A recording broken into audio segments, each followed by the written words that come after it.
Dans cette vidéo, je vais vous parler aujourd'hui des années de production à privilégier lorsque vous voulez acheter un modèle d'occasion.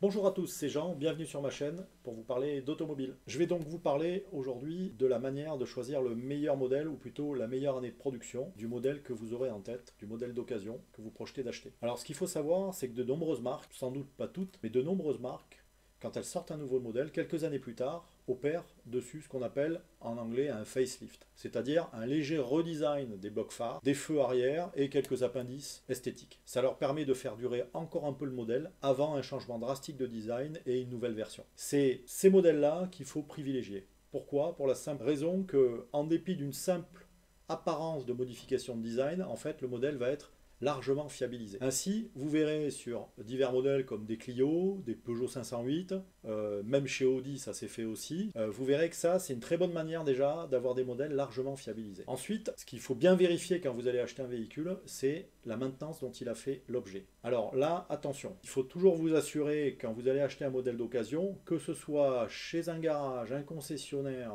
ou avec un particulier, d'avoir l'épreuve de l'entretien. L'épreuve de l'entretien, ce peut être des factures, éventuellement un carnet d'entretien tamponné et des preuves peut-être de factures de pièces. Sur ce dernier point, attention, parce que de nombreuses personnes vous disent « Oui, j'ai entretenu mon véhicule chez Audi par exemple » et vous fournissent que des pièces achetées chez Audi. Ça ne prouve en aucun cas que les opérations d'entretien même ont été faites chez Audi ou dans un autre garage. Il faut largement privilégier les factures d'entretien et le carnet. Le carnet seul, attention aussi, parce que quand vous avez un carnet simplement tamponné avec un kilométrage et un tampon de garage, là aussi, faites attention, appelez le garage pour être sûr que la voiture est bien passée chez eux. Ensuite, par rapport à l'entretien même, je vous conseille aussi, ça prend un peu de temps, appelez le garage, appelez un concessionnaire pour connaître les intervalles d'entretien du véhicule que vous projetez d'acheter. En effet, vous pouvez vous dire, voilà, il faut changer l'huile tous les ans. Certains modèles, comme par exemple chez Audi, le long life, c'est tous les 2 ans, avec un kilométrage limité. Vous aurez aussi le sujet de la courroie de distribution. Quand c'est une chaîne, il n'y a pas trop de sujets,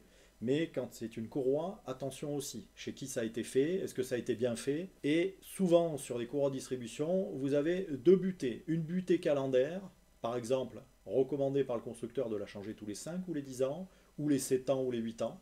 Là encore une fois, il est nécessaire de joindre le garage ou le concessionnaire et une butée kilométrique. Si quelqu'un vous dit non, non, il n'y a pas de butée kilométrique, ma courroie à 250 000, là attention quand même parce que c'est très peu probable. Hein. Il y a vraiment très peu de modèles, voire pas du tout, qui n'exigent aucun remplacement de courroie. La courroie est un élément d'usure normal. Alors on parle de la courroie de distribution, on parle aussi des courroies d'accessoires. C'est moins grave, mais attention quand même. Une courroie d'accessoires, si ça lâche, peut endommager aussi la courroie de distribution, le carter qui vient autour. Donc attention à tous ces éléments. Donc vérifiez bien l'entretien du véhicule. Seul le contrôle technique n'est pas un gage d'entretien du véhicule. Il peut révéler des défauts, un suintement du moteur, des plaquettes trop usées, etc. Mais en aucun cas le contrôle technique vous montrera si le véhicule a été bien entretenu. Voilà quelques points essentiels donc à vérifier, aussi bien sur l'année de production du modèle que sur l'entretien. C'est la fin de cette vidéo. Je vous laisse me joindre à l'adresse email en bas de l'écran si vous souhaitez me joindre et me poser quelques questions. Aucun problème, je reste à votre disposition. Et je vous souhaite une bonne journée. À bientôt.